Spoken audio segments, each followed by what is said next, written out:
Yep. All right, thank you for joining us this evening. Please stand and join me for the Pledge of Allegiance. I pledge allegiance to the flag of the United States of America and to the republic for which it stands, one nation, under God, indivisible, with liberty and justice for all. Thank you. Amy, would you take a roll call, please? Mrs. Talby? Here. Mr. Gilbert? Here. Mr. Detzel? Here. Mr. Heather? Here. Ms. Slattery? Here. Okay, we'd like to start with our mission statement.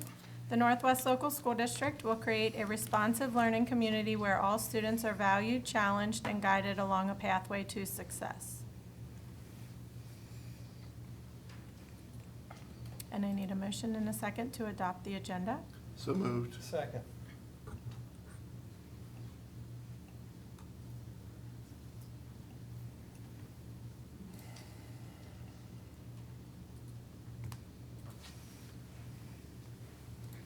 Okay, passes 5-0.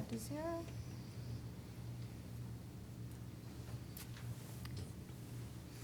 right, we start tonight with some presentations, and we start with a very special one from Corrin Elementary STEM Club. So Mr. Clymer, the principal, will come up and introduce the group. Thank you very much. I was approached back in the summertime in regards to our SALT report from Corrin Elementary. I immediately reached out to Mrs. Darling and I said, okay, here we go. We're going to talk STEM, which is what you enjoy doing and really get a kick out of. So, and we're very blessed to have her as part of that. And she does that without any extra pay and comes in early in the morning prior to school starting.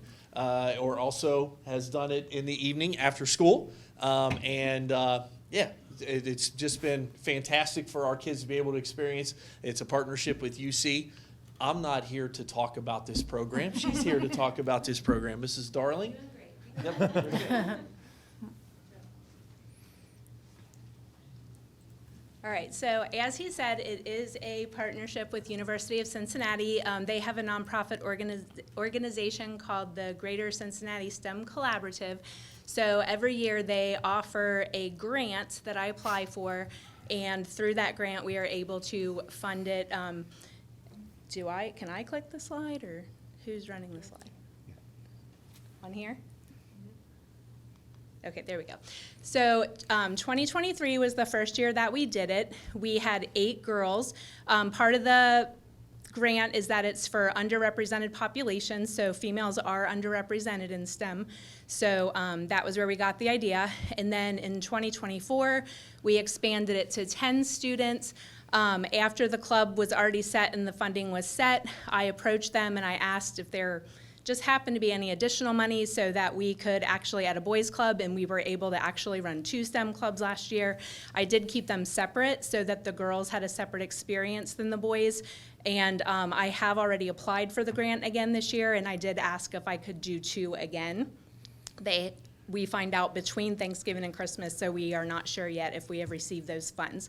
So through the program, the Greater Cincinnati STEM Collaborative, which UC is a part of, there are many different sponsors and donors that help make it possible, including the Charles Dater Foundation, Children's Hospital, Duke Energy, P&G, and many other as well, but those are just the big ones. So these 2 pictures are the 2 different years that we actually got to go down.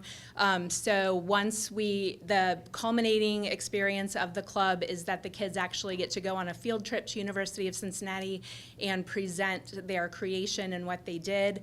And they actually get to meet some of the donors. Children's Hospital was there each year, and part of our club is that it's 3D printing, and so Children's Hospital actually has a table where they show the kids the real world application and how they're 3D printed like body parts and stuff, which is pretty cool. So the sponsors do provide all of the training for the club leaders. They provide the curriculum for us. They gifted us, we have 2 3D printers thanks to them that were free. All of the materials that we use, snacks for the kids. They pay for our busing. They provide lunch when we're there, and there is a small teacher stipend as well. And there we are again visiting down there. So the different learning objectives, there are actually 4 different options when I apply for the grant, but I choose to do the one that's called Cleverly Contrived Contraptions, or a C3 machine. And the kids have the opportunity to learn about Rube Goldberg and his contributions to the world of engineering design. They learn about the engineering design process. They get to help develop a growth mindset as they tackle a challenging task that involves using courage. They learn about and explore simple machines and how they can work together to make more complex machines.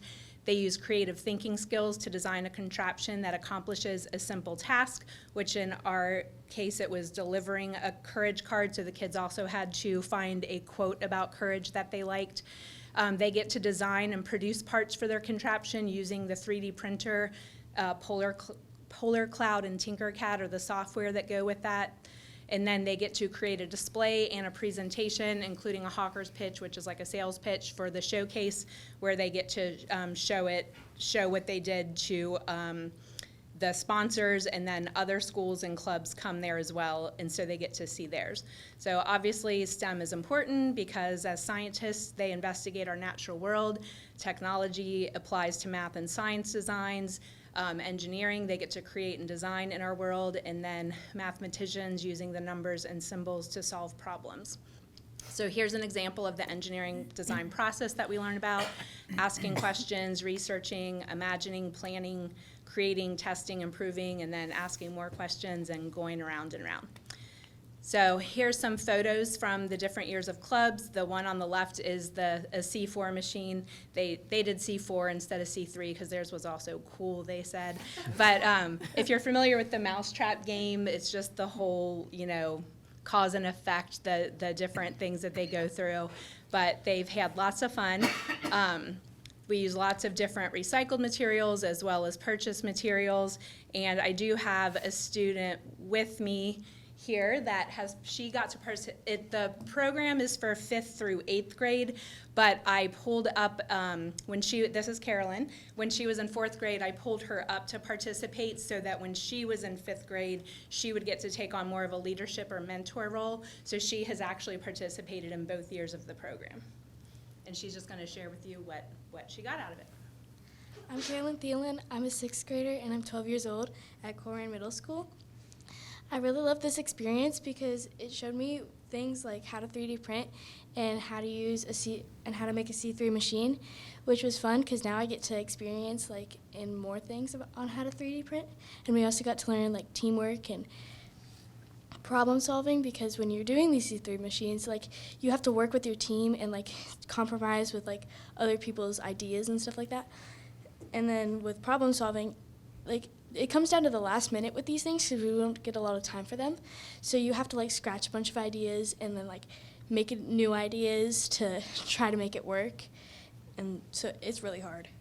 But I really love the experience at the UC because it's really fun to go there and share all what you've done in the past few years with people who also are doing this.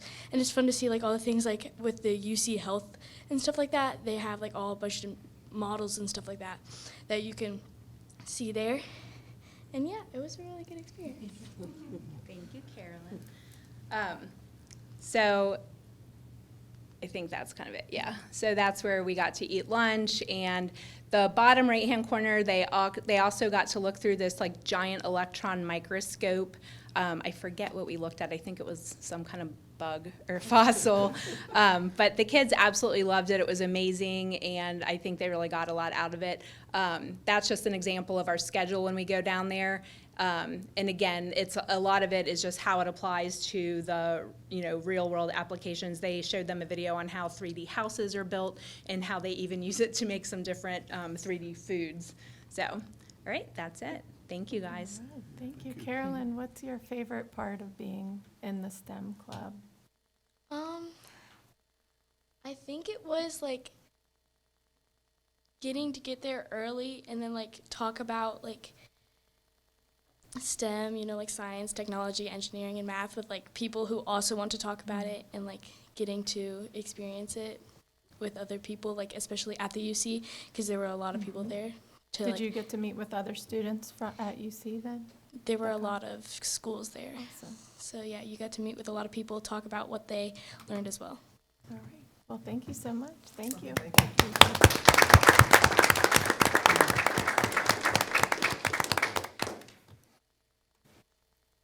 Thank you, Mrs. Darling. All right, next we have Lisa Robeson, our food services supervisor, who is going to give an annual update. Yay, I'm back. Hi, everybody. I was actually hoping to go before that because that's a lot more interesting than what I have to discuss, but I'll do my best. So due to concerns with poor health and childhood obesity, we have to become particularly vigilant about what we serve to kids in school. School wellness and school meal programs must include and follow specific nutrition guidelines equal to the guidelines published by the USDA. Together, parents, school staff, and students can create healthy school nutrition environments because we know better health equals better learners. Kids with healthier eating patterns and enough physical activity tend to have better grades, remember what was taught in class, behave better in class, and miss less school time. This is exactly why we want to create a healthy school meal environment, and a wellness policy helps us do just that. It talks about things like nutrition education, physical activity, nutrition promotion, foods and drinks sold to students, and food and beverage marketing. Specific rules within our wellness policy allow us to market only those foods and beverages that are Smart Snack approved. Food provided for free, like at class parties or for rewards, are exempt, but per our wellness policy, food that meets the nutrition standards is highly recommended. Northwest nutrition standards are in alignment with the Alliance for Healthier Generation school beverage and competitive food guidelines. That's a mouthful. USDA established a new set of standards for milk, whole grains, and sodium, which allows for flavored low-fat milk. It stipulates that 80% of our grains are whole grain rich, which means they are made up of at least 50% whole grain, and then also reduced sodium. In the 26-27 school year, there will be another regulation aimed at decreasing sugar in school breakfasts. Any food sold in schools must be whole grain rich, have a first ingredient as a fruit, vegetable, dairy, or protein food, be a combination food containing at least a quarter cup of fruit or vegetable, and the food must meet nutrient standards for calories, sodium, sugar, and fats. We have to run every single product we sell through the Alliance for Healthier Generation Smart Snack Calculator to ensure it is within compliance. Every beverage sold in schools also has size restrictions except plain water. High schools are permitted to have water, flavored water, milk, 100% juice, mid-calorie beverages, 0-calorie or low-calorie beverages. Those are like your Gatorades and G2s.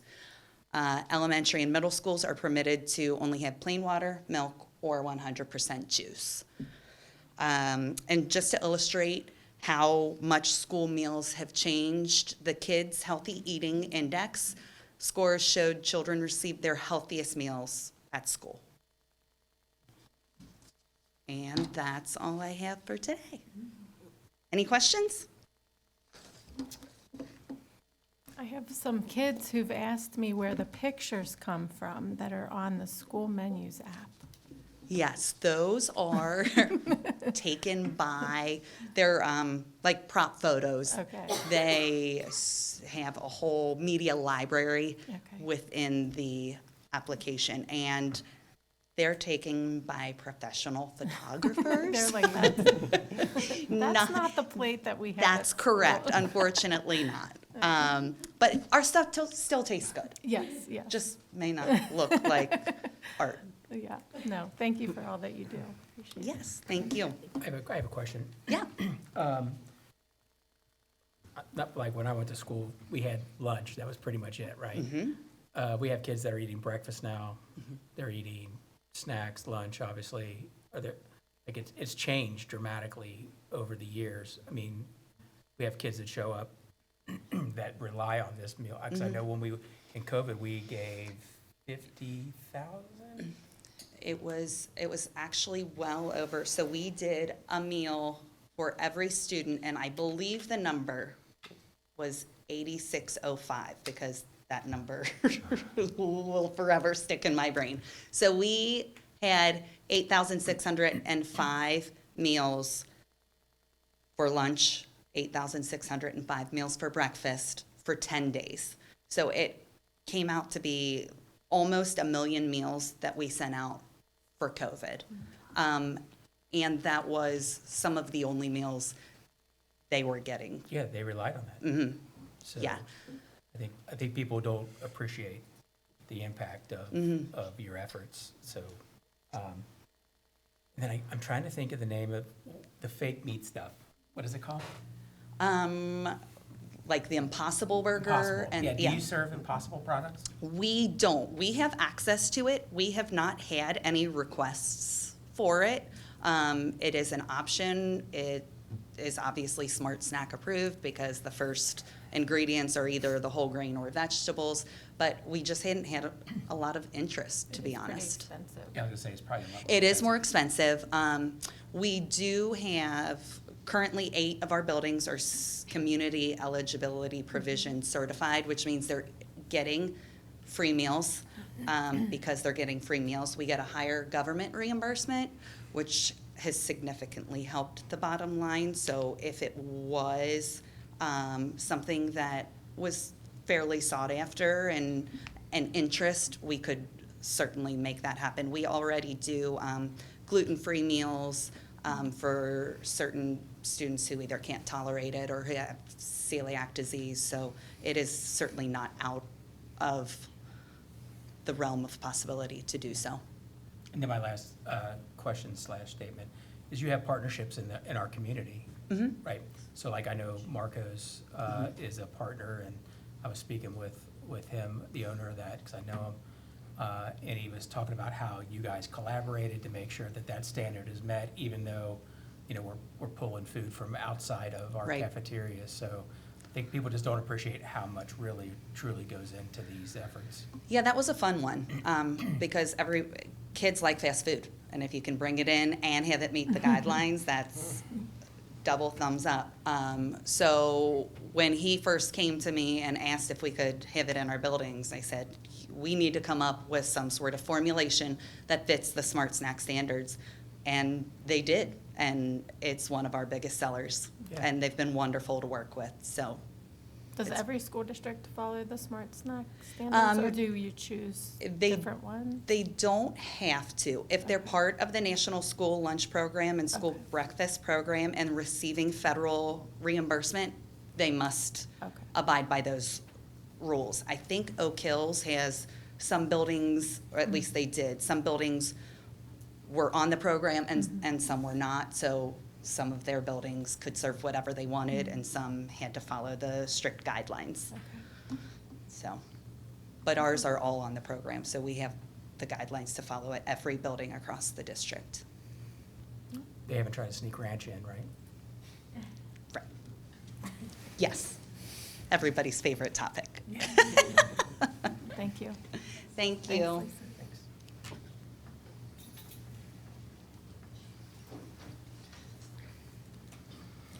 Right. Next, Amy, Chris, and I will give an update on our entire catastrophic plan.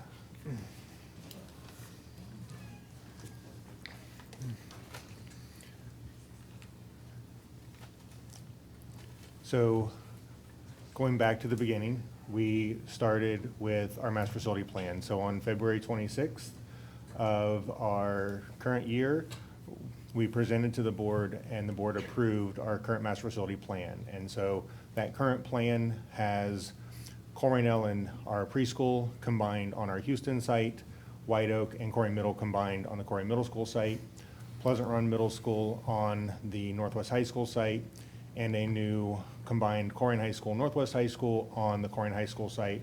And then Transitions Academy and Central Office would take over the Career Center at Northwest once that's been vacated from its current use. To kind of go through a timeline from there, in March, based on the condition of our facilities, the bond issue not passing in November of 22 or May of 23, and then the approval of the master facility plan, we didn't have another bond coming up to build out any part of the master facility plan, so we began planning for what would happen if. So those what if scenarios around building failures. And then in May of 2024, as we all remember, Corrigan Elementary started having significant issues. So a section of bricks was falling off the building, and so we began the mitigation efforts to try to figure out how to safely finish the school year and move forward with what was happening. We also continued to reach out to the state to figure out what options the state might be able to partner with us on to be able to move forward with some solution for Corrigan Elementary. And then in June, we brought a catastrophic plan before the board for approval, and this plan included different levels of failure. So whether a partial building, one building, or even two buildings failed, relocating of preschool and then central offices, as well as Transitions Academy, and utilizing some of our cash reserves funds. Remember, we talked about going down from 3 months to 2 months of cash reserves in order to fund this catastrophic plan. And then also in June, we entered into the OFCC CFAP program for segment 1 for Corrigan Elementary only. We had discussed that if we were to add preschool, as our master plan included, to this project, it would need to be a $500,000 for 10 years to fund the preschool to be built with Corrigan Elementary, but we all agreed and decided not to pursue that preschool bond issue. So in July and over the summer, I took a team that had preschool experience to look at some different spaces. One was at a local church who had offered some space for us to move our preschool into their building. We also looked at our central office here and determined that the best space was here at our central office. So we started working with our architects to prepare plans for converting this space over to a preschool. We also continued reviewing options to maximize space for preschool, Head Starts, Transitions Academy, our central office, and what the different space needs were for the different departments. In September, we started working also with the township administrators to review options for possibly sharing space in some of their facilities, as well as obtaining average rates and rental options in the area. As you can see on the bottom, those are some average prices per square foot for some of the spaces in different areas.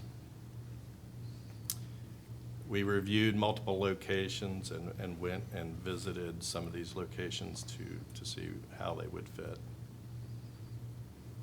Were those average prices around This Corrigan area. Township? Correct.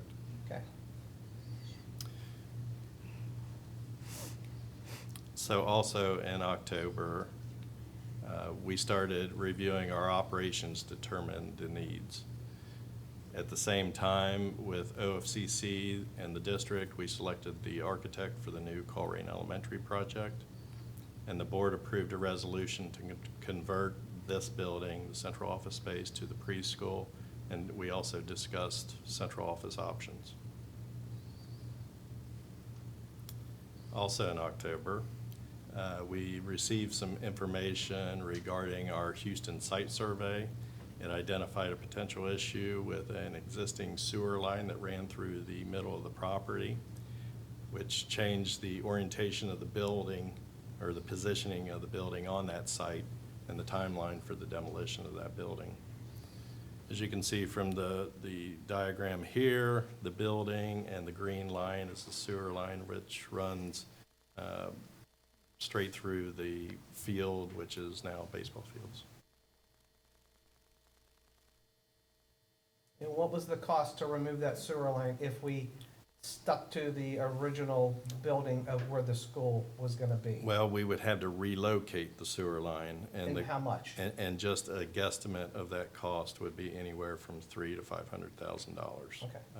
My experience with dealing with MSD is that cost sometimes goes even higher when you run into properties or problems like this with sewer lines. That line was probably from like 1972, which is probably a concrete line, which there again, as you start messing with something like that, you run into a lot of problems, and the price just keeps increasing. And it is buried deep. So where that was located, so we don't have to lay out $500,000 to move it, Correct. then we have to move the school over, and then that just pushes the demolition of Houston. Correct. So the new building will have to go where the existing Houston Elementary School now sits, which would put parking lot space over top of the sewer line. And Chris, instead of where the current building is, the old building was gonna fit right there in that football field, kind of shoehorned in, with the baseball diamonds down there. Is it gonna be kind of at an angle, or is it gonna just sit right on the spot where the current Houston Elementary is? It'll sit right on the spot where the current Houston Elementary is. That footprint is large enough for what we need in Yes. Cole right now. Yes. And then, so that would be our parking lot, obviously, you were saying. If Correct. this sewer were to fail, we lose for a temporary period of time. Yes, and it's similar to what we have over at Taylor Elementary. There's a sewer line that runs through the parking lots and driveway back through there as well. So, yes, they would still have that same easement, and they would have to temporarily shut down part of that to make a repair.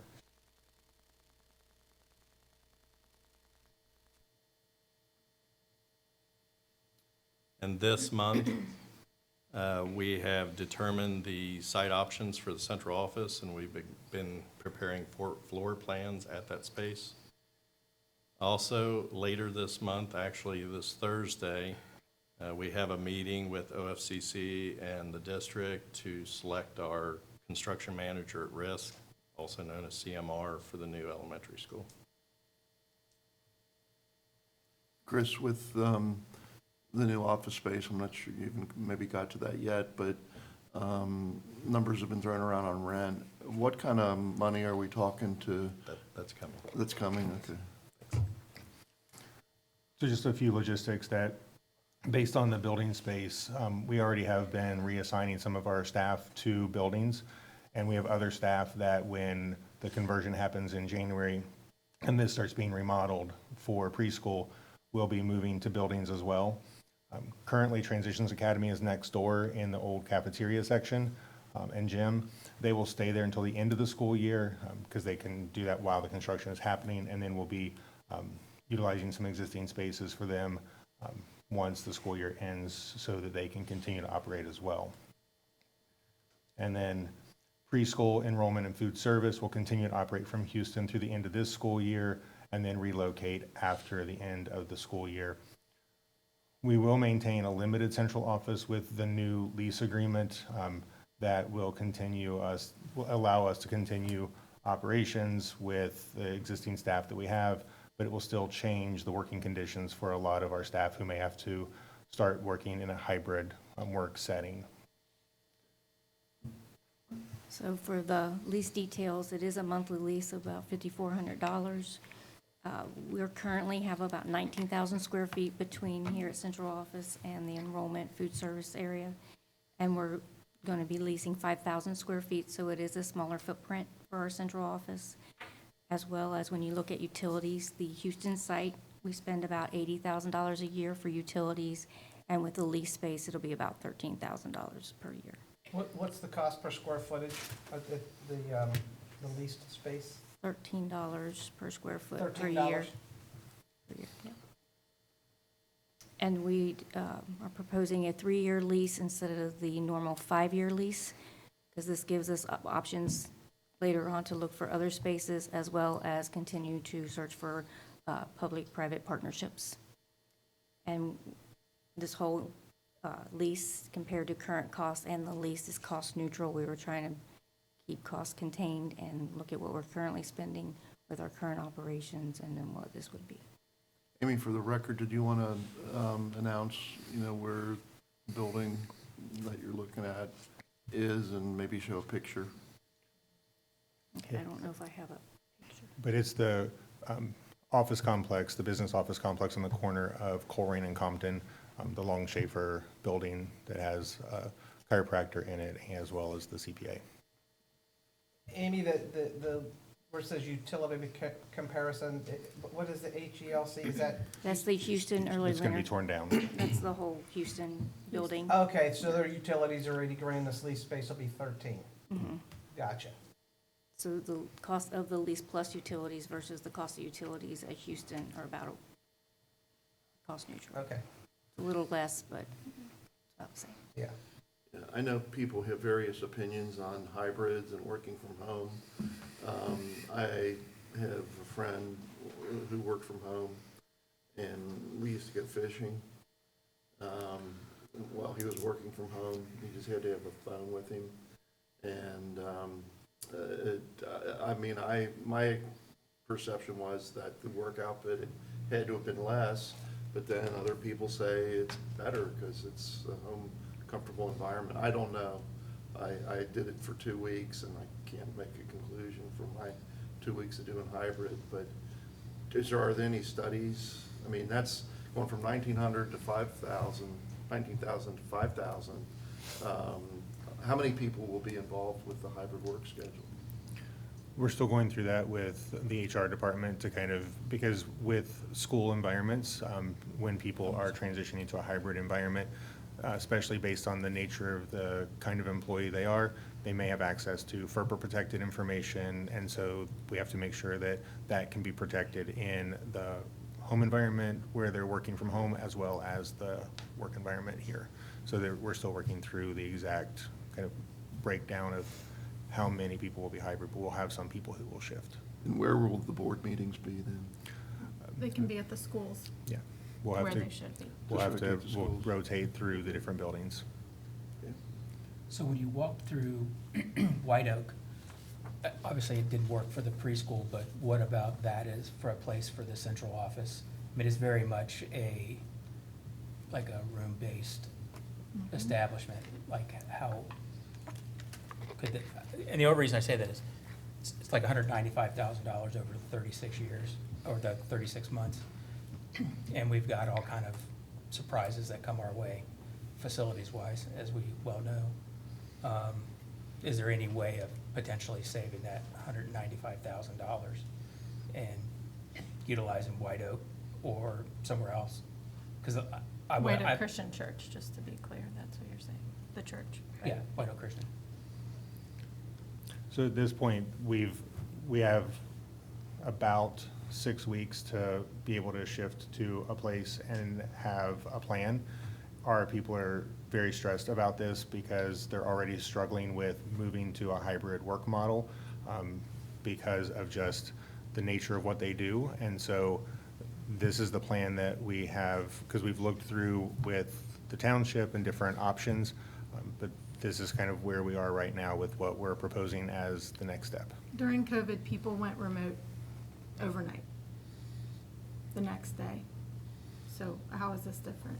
That they might have to go remote for a little bit while a plan is put in place? We believe we have a plan that will best meet the needs of the district moving forward and give us options in the future based on some different options that may present themselves. So I'm aware of what we passed in June, but since then, our enrollment numbers are significantly down, which you shared with us on Thursday. And I wasn't here. How much are they down? it's in the thing he sent out. Oh, So okay. over 5 years, all of our class sizes have dropped, probably about roughly 30 to 40 students at the high school level. That's all that was shared with us. But total district in about 10 years went from 15 to 8,000. And so also we've had, since this was decided in June, We've had numerous issues, the ones that you sent, Daryl. Corrine High School replaced the roof for $2.5 million, scope the jetter, auger, and line main for $200,000, repair the cafeteria wall for $135,000, add a walk-in refrigerator and freezer, as well as pipes backing up. Library has leaks. The carpet in the library was currently wet this week. Northwest has drains backing up every month. White Oak plumbing issues with raw sewage coming up in the cafeteria and classrooms, where our teachers are told to just continue on, just ignore it, keep going. Water leaks at PRE where the drywall was molding and removed, not yet been fixed, continuous leaks. 3 elementaries have issues with automatic toilets flushing and sinks working. When classrooms aren't available, our kids are moved to the stage at Corrine Elementary. Struble, Taylor, and Pleasant Run have used makerspace as classrooms as well as stages. Teachers and staff are continued to be told no and to attend school in unsafe environments. Why should you get a brand-new office and they should deal with this? Our facilities need work. We have not ever denied that our Why is this the facilities. priority? Why is it the priority that we find a brand-new central office and not fix these things or make our kids a priority? There's open space in multiple buildings for your staff and you. I know you need places to work. There are offices, classrooms, places within our buildings where you could find space as a temporary solution to work. People have been working remote forever, especially for the last 4 years. I work for an insurance company. I work with privacy data. I work remote. Yes, it cannot be for everyone. People have to be accountable to someone, and that's up to their manager to decide. I just do not feel that building or making adjustments to a leased property and pouring money into a leased property is the priority for our students and for our taxpayers. Chris, you said the numbers would be forthcoming on the cost of renovating the building, and it's not a brand-new building. That thing's been there 20 years. It's over there by Joseph Chevrolet or Toyota. It's a nice building. I've looked at it. There's a parking lot right in front of it where they used to park Toyotas.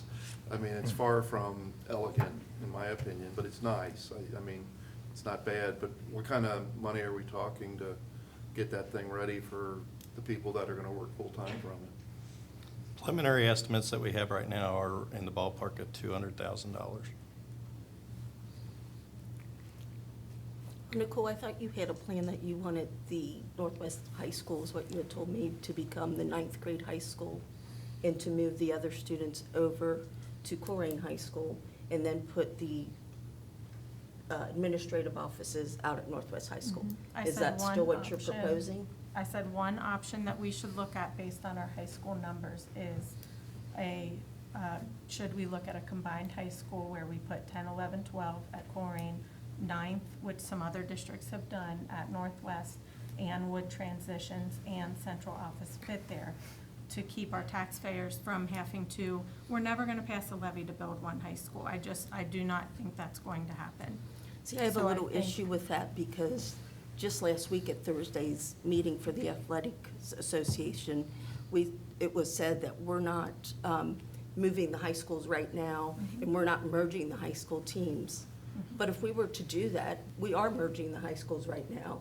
We are merging the athletic teams, and Not that. today, I'm saying we should But you relook at it. suggested this is a replacement for As an them. option. Yes, while going they to the rental temporarily space. go into our buildings, while we look at what the best option is for Yeah, the so I mean, future. I think that's just very divisive for the district to do that, because, if you merge high schools, you really need to do that the right way. Mm-hmm. You look at Mercy McCauley, they did it the wrong way. They had people on both ends very irritated, very upset. That's the wrong way to do it. So if we're gonna do this in the next 6 weeks so that we can get things started, I don't think it should be done in 6 weeks. well, then it's not an option for them not to go to a rental space. They should go to buildings, our school buildings, that have available space while we look at Okay, the but you look option. at this, like this is a mountain. The summit of the mountain are these new schools. They're like 100 million plus. We're not gonna get those. The peaks in the mountain are these athletic clubs that people think need to be redone. And then at the base of the mountain is the administrative office. It's a little anthill compared to the rest of these things. We have to start we have to And we're start gonna saying no we're gonna somewhere. squash the anthill. And we're gonna make a whole domino effect, because now we can't start the rest of the project to build Colerain Elementary. And I'm gonna tell you, for the I last disagree with 3+ that. years, all I've ever heard is Colerain Elementary and Colerain Middle School are gonna disintegrate and blow away. So now here we have the opportunity to fix Colerain Elementary and build a new school, but we're gonna haggle over them getting a rental office? No, I'm not And we're gonna haggling put that over down? I'm saying that, I mean, just Thursday, you said we don't always need the next shiny thing, that we And we don't, should. and this is not a shiny thing, this is a small office Our that's kids been are there 20+ eating in a years. cafeteria while sewage is being pulled out of the cafeteria. I'm saying that maybe we rethink how central office works and we try to put them out in buildings, and maybe we group them by department within the buildings while we look at what is the best option for our district. This was before, when this was all decided back in June, it was prior to our enrollment numbers in some of these concerns. Well, the So all I'm the asking is birth that rate if- in this area has decreased. For sure. So you're not gonna have higher enrollment if you have less kids. The And- private schools are closing, St. Martin's closed this year. Some of them consolidate. There's not enough kids, that's why they've done that. So it's not just Northwest Local School District that has less kids. Correct. There's many places with less kids. Correct. And I don't know why every time we have a recommendation from the administrative office, we have to say, oh God, no, we can't do that. There's gotta be a reason something's wrong with it. We've gotta sabotage this plan because we're not gonna work together. I was elected to look out for the taxpayers and the community. And so was I. Agreed. And that's And so so that's was what I. I'm doing when I ask questions and try to understand. I get that, but why are you making such a big deal over this amount of money? And Okay. these you know what, you've been on the board for almost 4 years. He's been on the board almost 8 years. Chris has served 12 different years. Jim has been here 16 years. This stuff didn't start yesterday. It didn't start last year. I'm bringing it up now. These buildings have been run down forever. Agreed. So why are you trying to blame them for it, first of all? I'm asking. And second of all, why cannot Okay. people, You're missing the whole point of mine. No, I So don't you're think I fine. am. Okay. I don't think I am. Okay. And why can they not decide what is the most collaborative way for their system to work? They sure can. Then why are you telling them where to go? I'm asking them to relook at going into the school building. This has been since June that we've talked about this. Mm-hmm. And this is the first time that this has come up, that we need to do something else. Okay. And I think the post that you put on Facebook was Mm-hmm. inflammatory and divisive. No, it was informing people of what was going to go on because people need You to know watch what? the You can meeting. say that in a very nice way. Hey, we're having a very important board meeting tonight. We're gonna talk about whether or not the administration can go to a rental office, or should we place them somewhere else? Yep. But the way you posted was, okay, it was almost like, can you believe they're gonna ask for this? I do, that's how And I that to me feel. is inflammatory. Okay. And that to me is divisive. If we're gonna move this district forward, and you can smile all you want. If we're gonna move this district forward, we need to work as a board with each other and with the administration. I agree. If you wanna keep going backwards or staying in a stagnant place, I do keep doing not. what we're doing. I do not want to do that. That's why I'm asking everyone to relook at putting central office staff in the buildings. We have been saying that for several years, that we should look at it that way. They go and visit. They have a presence there. Okay. They come and they go. Okay. But So- go on with you on the ninth grade separate building. We've talked about that. I mean, Hamilton, Lakota, Well, that's fine, Milford. but you can't do that We right just- now we in can't. time for January. And plus the way Northwest High School is, the people in Montford Heights, we talked about maybe figuring out a way to transport, but then we forgot about the, Busing we have to do it for freshmen. the Sure. the freshmen The at parochials. LaSalle, and since we couldn't do that, we'd have to Yep. give them checks. So that's a for more practical expensive to plan than what Yeah. it would cost to Yeah, so have this that- rental space. I'm all for it, but it's gotta be something that's, more, if Northgate Mall would just give us that third at the, far away from Colerain Avenue, I'd give it or sell it to us at a reasonable Yeah. price. Yeah. I just ask that what's our priority? What are we I know it's only $200,000, you say, plus 200 to fix the building up. But when do we start prioritizing some of these other building needs ahead of other things, so that our kids aren't eating lunch while sewer drains are being snaked in the cafeteria? So our You would not priority wanna is work in those always, conditions. our priority is always our staff and our kids. And we do everything we can to try to take the buildings we have and do the best with them. And we have over $40 million in deferred maintenance that we still have in deferred maintenance because we have $800,000 a year in a permanent improvement fund that we can use, and we're using that to mitigate crisis after crisis after crisis. And so we are trying to be as strategic as possible. We are moving staff into the buildings where we can find space, but we also need a central office where we have people who can do their job and work, because there are a lot of people who work behind the scenes to make all of the things happen throughout the district, and they need that space to work, collaborate, and be proactive and strategic long-term. Yes. And our buildings are overcrowded. We have, No, that's not true, but okay. and so this We had is the best. 15,000 kids, we now have 8. There's office space, there's maker space, there's space in buildings where people could go. I know that problems have been going on for years. Why, what I'm bringing it up today is so that we can start to think about solutions for those problems. It's because it's been going on for years, doesn't mean that there's never a time when we should say, let's rethink this.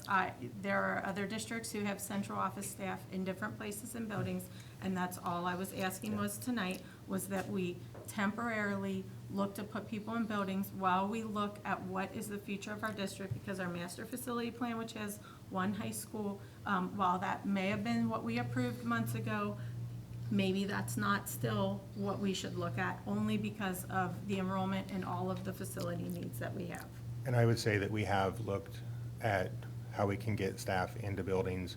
We still need to have a central location where we can have parents who come and enroll, so we have tried to shrink our footprint significantly, but maintain a functioning office where we can work together to move the district forward and have a place where parents can come enroll their children, where they can do business of the district. And so we greatly have shrunken that footprint. We haven't eliminated it. And the way I look at it also is, here we have the opportunity to get Colerain Elementary's construction on plan, on target, and going. And we, like I've said, we've ran around for years saying it's gonna disintegrate, it's gonna blow away, it's gonna collapse, we're gonna have a calamity. And now we've got the opportunity to get that moving. And And that if- can and still if we do keep that. pushing that back, you know what we look like? The Boy Who Cried book. We're gonna keep saying, there's a tragedy, this is awful, we need to do this, we need to do that. But hey, now we got the opportunity, and we're gonna say, shoot, we can't do that yet because of this. This is a minor thing. Who is saying that we shouldn't keep going with the building plan for Cornell? You're Because- pushing it back if No, you're I'm not gonna not. let that go. I am not. Well, then I'm what? asking them to rethink their workspace for a small amount of time while we look at what the future of our district should be. That does not stop Cornell Elementary from being built. That is so to get you to approve this plan. I guess the thing that I worry about is, I've yet to see a project that we've done, and I'm not making this like it's your fault or anybody's fault, facility's fault, but we've never had a project that cost exactly what they said it was gonna cost. There's always some kind of whatever that happens, like we are gonna fix the baseball field and there's something that we have to mitigate with that. So, to me, it's not so much that it's gonna cost this amount. There'll be other, if history repeats itself, which it always does, there'll be additional costs in addition to this. And I just feel like we need to And be- we could say that with any project. Oh, Our absolutely. new elementary schools came in under budget. We spent a lot of extra money on extra things because we were under budget. So I wouldn't say that a lot of our projects are over budget, or that we have a lot of extras. You know, the Colerain Elementary, and I've brought this up numerous times, the talk of replacing that started back when I was in high school. That was 50 years ago. And now to delay it or put a wrench into the plans, just doesn't seem to make sense for me. If this was some fancy office building that, was $80,000 a month, I definitely have questions, but $5,000 a month, I know what rent is because I had a business here, and that is very reasonable. And plus only getting a 3-year lease versus a 5-year lease, and then saving the money on the utilities sort of makes it a wash, in my opinion. So, you gotta have Amy and all the key people in one place where there's not commotions going on and fire drills and change of bells and stuff. It just doesn't, in my opinion, that just would not be a conducive work environment for our team leadership. I just don't see it. I don't want to delay it one day. The project would not be delayed. I'm just, let me talk, I just don't want to have anything come up to delay this at all. Those kids deserve a new school, and it could be delayed if we wait and we can't find something and we find something. I'm not gonna go and put this off. We talked about this in June, we discussed it. I'm good with it. Let's go, let's get it moving, and let's get on with it. That's my opinion. I mean, we're going from, these guys are going from 19,000 square feet, is that what this building is here? Down to 5,000? I mean, you're losing 14,000 square feet. And you're jamming everybody into a 5,000 square foot office. Okay, get it done, that's great, but I don't want any delays, I don't want anything to stop this, because those kids and those families deserve a new school as soon as we can get it going. And I know it takes 3 years to get a school built. I know the other 3 elementaries, like Chris just said, they all came in under budget.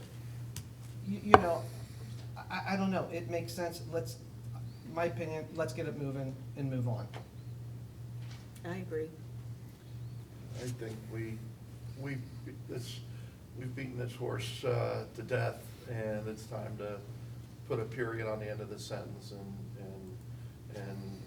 go forth and just stop the discussion on this might be better. I mean, by the time we sort it out and get people placed in buildings, I mean, it might be March or something, and then we don't start the demolition, and it could set it back a year, so I'm with you, Jim. So the conversation we had in June never had numbers associated with it. So Amy sends out the financial report last Friday, and this cost comes with a yellow highlighter on it that says it's outside of our budget. So this is not a budgeted, and it's our responsibility as a board to be fiscally responsible for everybody sitting out there. That's what we're here to do. And that there was no discussion. The only discussion that occurred about this was that man sitting right there calling the other 3 board members, not calling me, not calling Nicole. That's horseshit. No, there was discussion because Chris was the one who brought up the building at Compton during a meeting Yeah. here. Yeah, so where was there But no discussion? there was no financial, we vote on Well, financial. you're free to call him, you're free to call Chris. You're not handicapped to make a phone call. I called Daryl and I said, when we have this meeting, can we have the financials on it? And he said, yeah, I'll talk to Chris and we'll get the data together. So you guys know when you make this decision, you'll have the data there. He's very available to answer a phone call, any one of them are.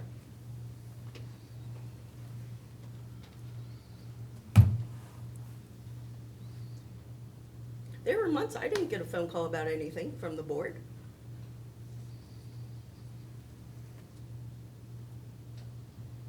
And he is, do you call him every week about the board meeting to see what's going on? Because it goes 2 ways. Communication goes both ways. I believe that's why I attend the prep meeting before every meeting.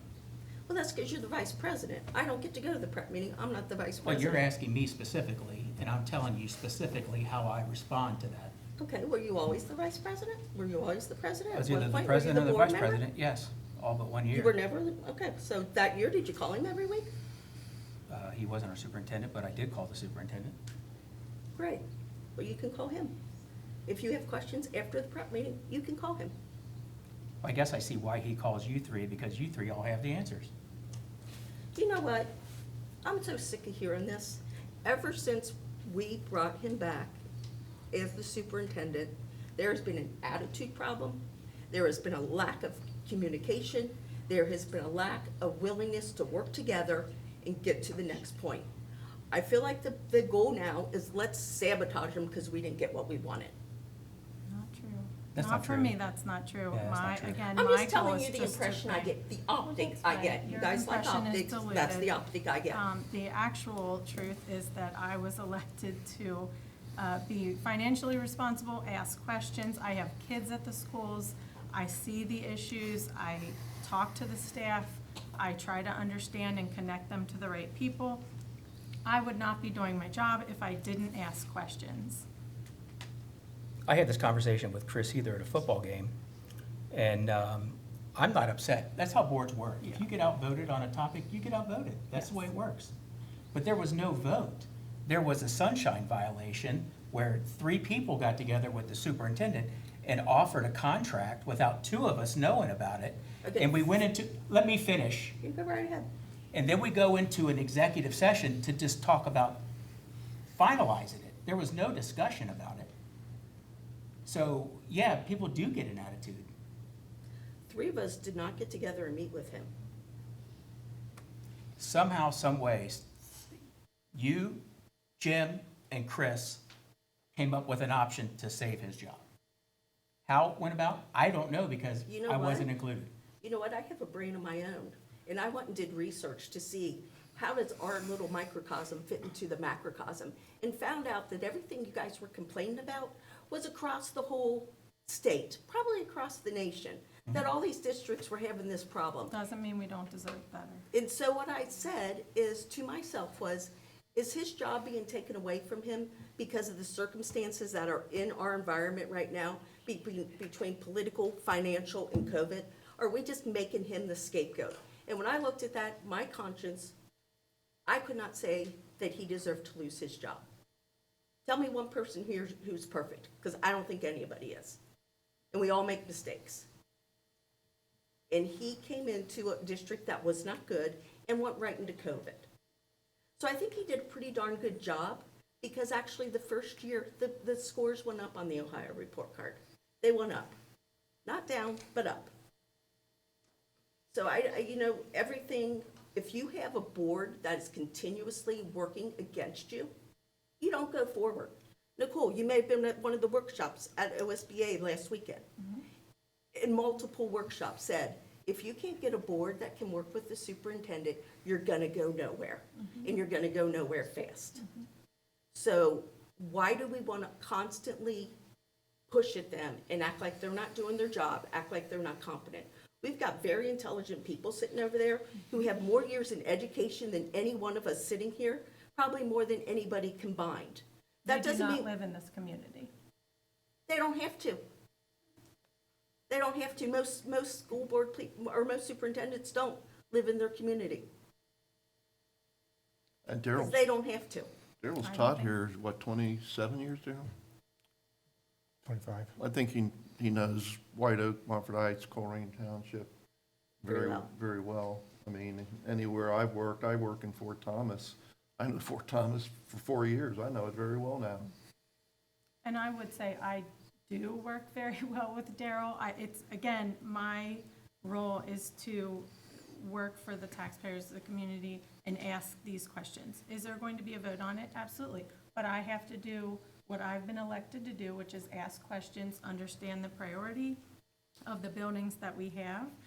I do email Daryl multiple times throughout the day, trying to connect people to the right people over here. Chris always works very well with me. We do work together. You don't always see what goes on. I constantly am letting Daryl know of things that I see and hear in the community and in the schools so that he can work on them, and he is very responsive to that. And one thing I think we all need to be careful of is that we're not just listening to what this person or that person says, or what this person puts on social media, and we're not making emotional responses, but we're making rational responses.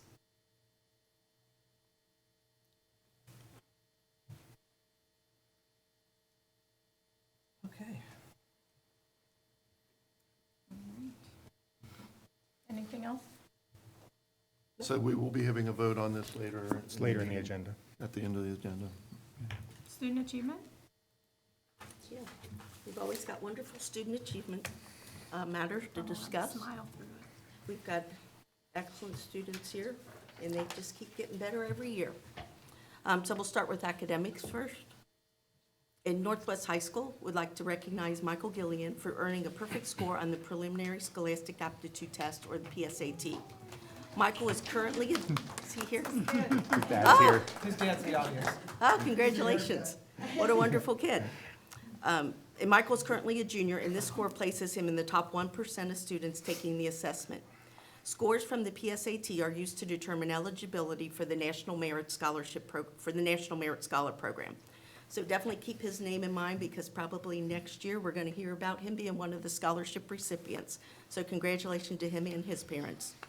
Northwest High School would also like to celebrate 500 students who have an earned grade point average of over 3.0 for the first quarter, and an additional 200 students who earned a GPA of 3.5 or higher. So those guys are on quite the roll, and we hope they keep that momentum going for the rest of the school year. Next, we'll move to Struble Elementary. And the grade 4 students at Struble Elementary had a culminating celebration of learning about the Middle Ages. In Unit 2 of their CKLA program, which is the New Language Arts program, students learned about archery, jousting, and various garments that people wore during the Middle Ages. Mrs. Whitskell, who serves as an assistant at Struble, and her husband helped to lead student discussion and brought in items to share with students to further enrich their learning experience. I had the opportunity to be there last week with the superintendent and got to see a lot of photos that they had put up in the building in the hallway, where the teachers had taken different medieval pictures and imposed their students' photo of their head on the pictures. It was very interesting to see, and it looks like they really had a good time with that project. Coleraine High School would like to recognize Trinity Woods. Trinity was nominated for recognition through the Cincinnati Enquirer. Trinity is currently ranked #1 in the sophomore class. She consistently demonstrates a deep understanding of academic content, and she goes above and beyond to support her classmates. Whether it's through organizing study groups or offering one-on-one help, her dedication to her peers fosters a collaborative learning environment. Trinity's commitment to both her success and the success of her classmates truly sets her apart as a leader at Coleraine High School. Trinity embodies the spirit of academic achievement and teamwork. And I would also say she's actually a perfect model of citizenship, too. What a wonderful person she sounds to be. Next, we'll move to Montford Heights Elementary. And students in the 2nd grade at Montford Heights Elementary recently completed a unit in the CKL reading program about Chinese civilization. Students learned about some of the leaders of China, how the Great Wall of China was built, how silk was made, and about the Chinese writing system. As a culmination of this learning experience, one of their final activities was to write their names in Chinese and create a piece for the Great Wall of China. After each student completed their piece of the wall, the pieces were connected to make a long wall going down the hallway. And that also sounds like another fun interactive learning experience. We'll move on to White Oak Middle School. And White Oak Middle School hosted Pizza with the Principal on Friday, November 11th, to honor the 40 students who were selected as October's Warriors of the Month. And there's a link to a Facebook post that you can look those students up. Next, we'll move on to Fine Arts. In Taylor Elementary, art teacher Ciros Casanova would like to recognize the following students who had their artwork displayed digitally as part of the 2024 Ohio School Board Association Student Achievement Affair in Columbus last week.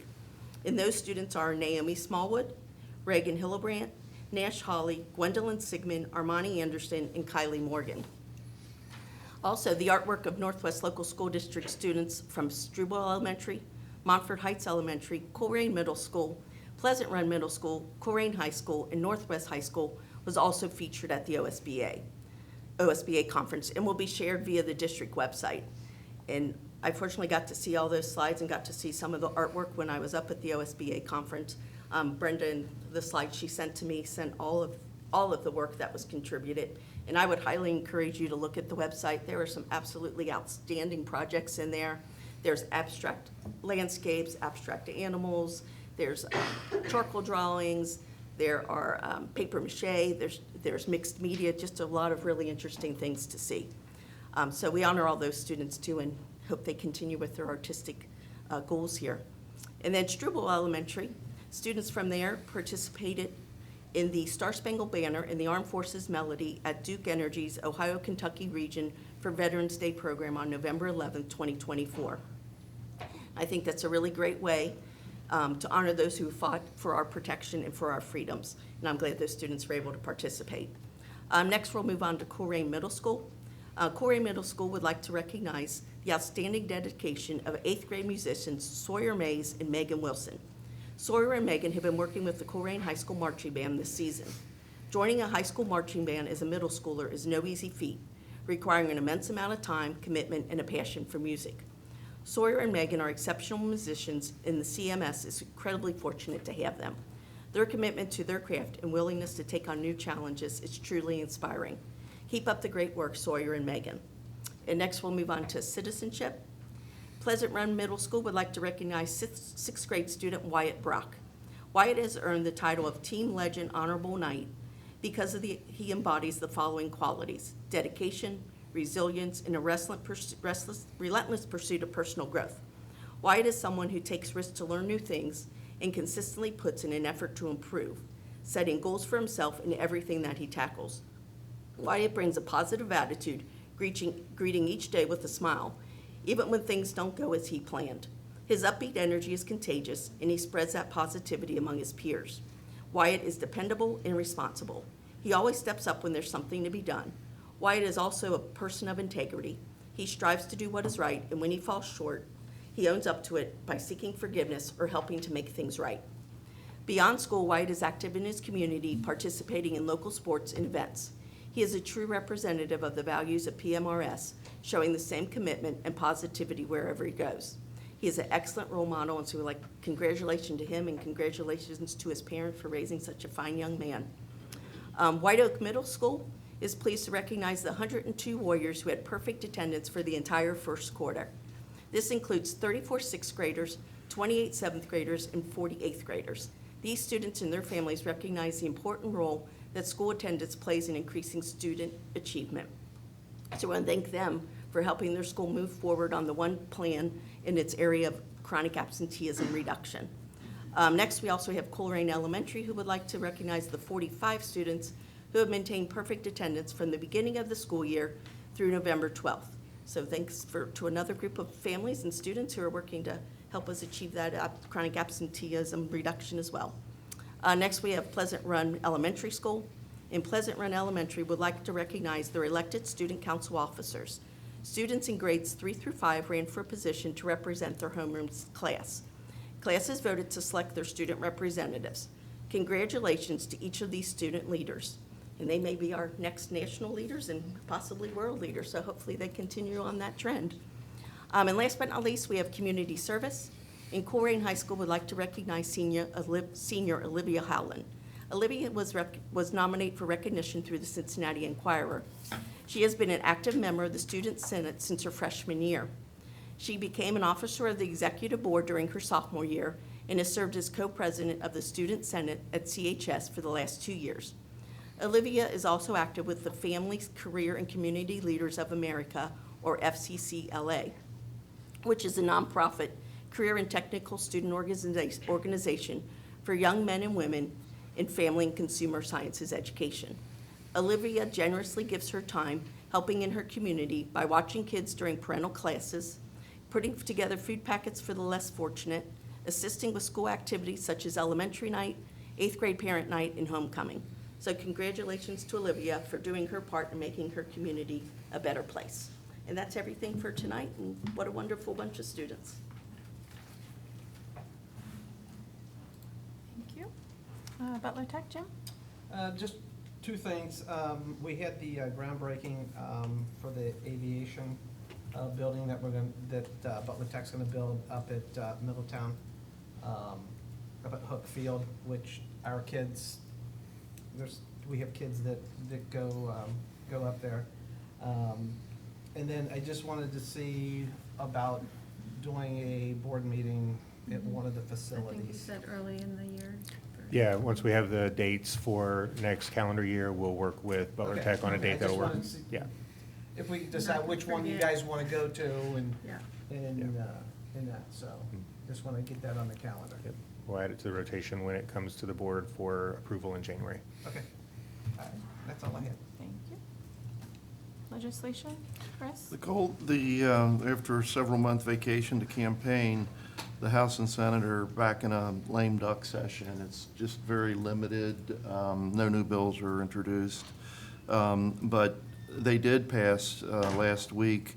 The Ohio Senate concurred with the Ohio House by a vote of 24-7 to the Protect All Students Act regarding the prohibition of single-sex bathrooms in Ohio schools that receive state money, including colleges and universities.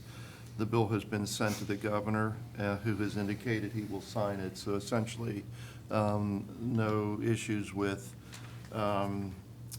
you basically are going to have to use the bathroom that your gender that you were born with. So we're not going to have men going into girls or young men going into young ladies' bathrooms. Thank you. That's it. No reports. Employee organizations, I don't think we have any tonight. We do have one community comment. Ellie Phelan. Just a reminder, you have 3 minutes, and you, board cannot respond to any questions, but we can contact you. Okay. Good evening. My name is Ellie Thielen. I am a parent of 3 students in this district, and I am greatly troubled with what is represented here. I have 1 student at Colerain Elementary, and I have 2 students at Colerain Middle School, and I am a co-president with someone else at the middle school. I'm an invested participant in this community, and I am quite embarrassed to have my children sit here as students in those buildings about that you just talked about. I don't think that this $200,000 is the best use of funds. My children and teachers were able, during COVID, to drastically switch from an in-person to a non-in-person and work from home. My husband does lots of work from home that needs high security and is able to do that from our home. You should be able to do that too. There is no reason for a delay in the program that you've set forth for building Colerain Elementary. At Colerain Middle School, we alone have been having sewers back up. There was flooding last week to the point where my kids just come in and are like, oh yeah, there was flooding today. We had to stand up against the wall and walk past it. It was no big deal. It was cleaned up by lunch. And they were still able to be in there and with a dry space because the maintenance people and the teachers and the administrators bust their butts to get things done and make sure that the students are well looked after. We are putting Band-Aids on bigger issues, and there is no reason why you should be using $200,000 to have a comfortable space, unless, for some reason, the space is being used for a good reason, but you haven't given us those reasons, besides it's a space for a person. So maybe that's a good question. We need to save every bit of every fund that we have. When I heard in June about $400,000 coming out of our general fund to be able to pay for a school, my thought was, wow, I wonder what's going to happen for my youngest when we have no more funds, because the community is not going to pass another bond or bill. They're just not going to do that. So how are we going to regenerate funds for this other school next door that's falling apart? You have to put it in your minds that every single dollar needs to be saved. We need to show the community we're using the funds wisely, and we're running out of options for the students and families who are still invested in this community, who have not gone to a private school option. And for the students who can't speak, who really enjoy their school and are proud to be at their school. I wonder if you would stand and honestly say you are using funds wisely to our students' faces. Every dollar that counts in this community needs to be saved. Thank you.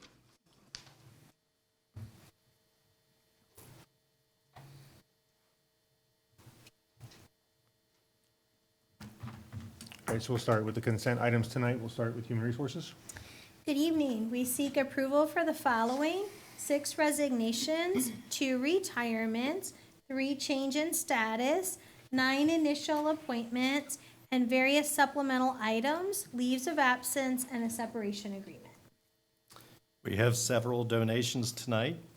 We have McDonald's donated 10% of sales to Colerain High School, an anonymous monetary donation to Colerain Elementary for supplies, PRE PTA monetary donation to PRE for conference night dinners, Side by Side donated Nepali books to the district, Make Your Smile Count donated a gift card to Taylor Elementary, and the Colerain Boosters updated the press box, teacher's lounge, and lockers for Colerain High School. We also have vendor contracts for special education services and for music accompaniments. With that, Superintendent recommends the board approve the consent items as listed. Need a motion and a second, please? So moved. Second.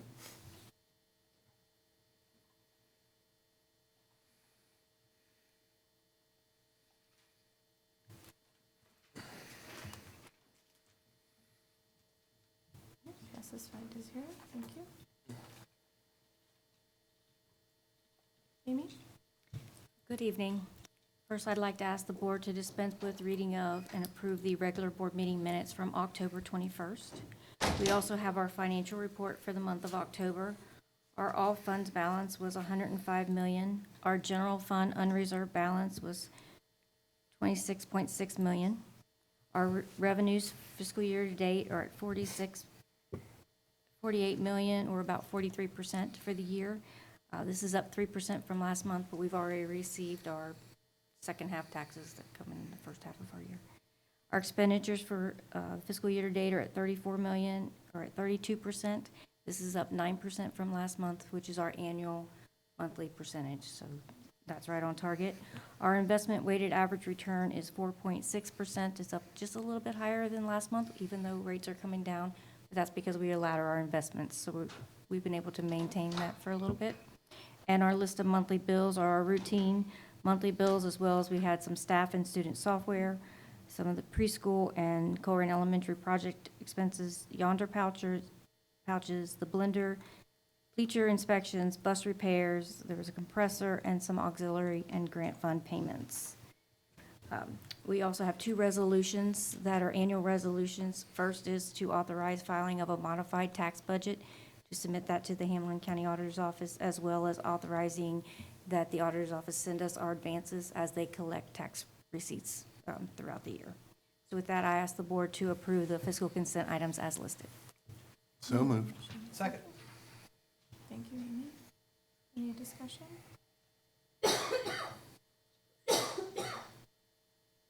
Thank you. And that's passed 5-0. Thank you. Thank you.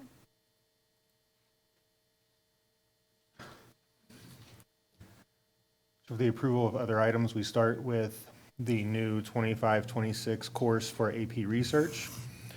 The superintendent recommends the approval of the AP Research course for the 25-26 school year as listed. So moved. Second. Any questions on that? Always good to see new AP courses coming.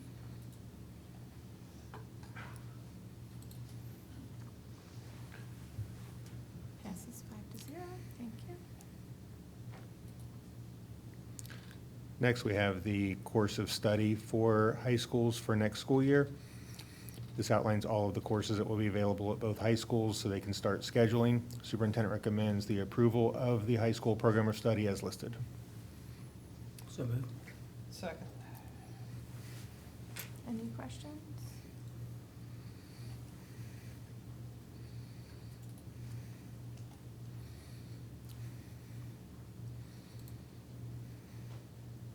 Passes 5-0.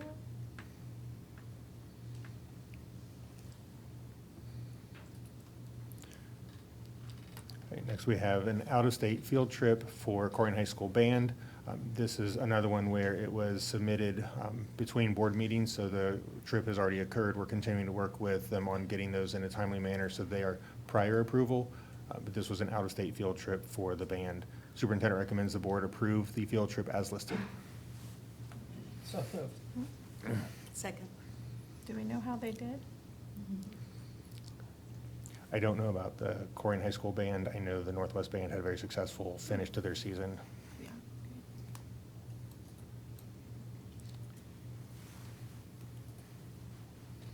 Passes 5-0. Okay, so this is the resolution approving the district office leases.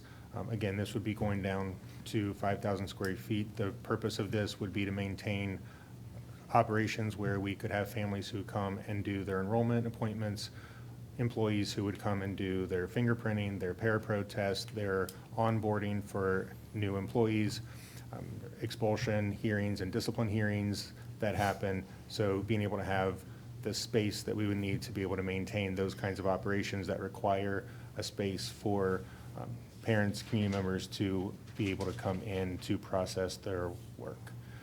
Superintendent recommends the Board of Education approve the resolution authorizing the execution of the lease for the district offices as listed. So moved. Second. Any other questions?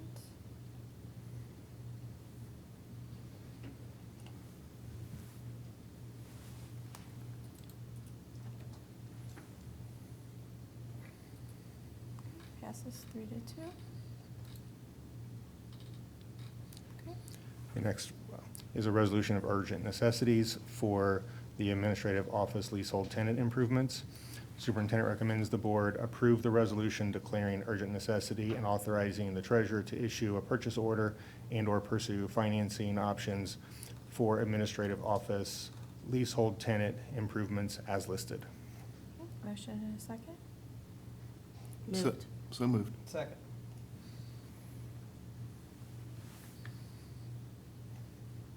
Any further questions?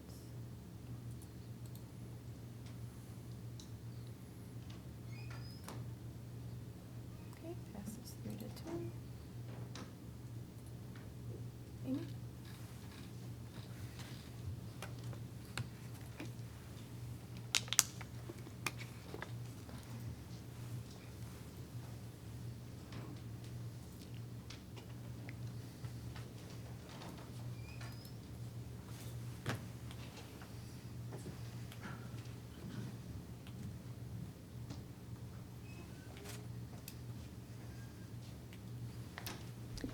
So good evening.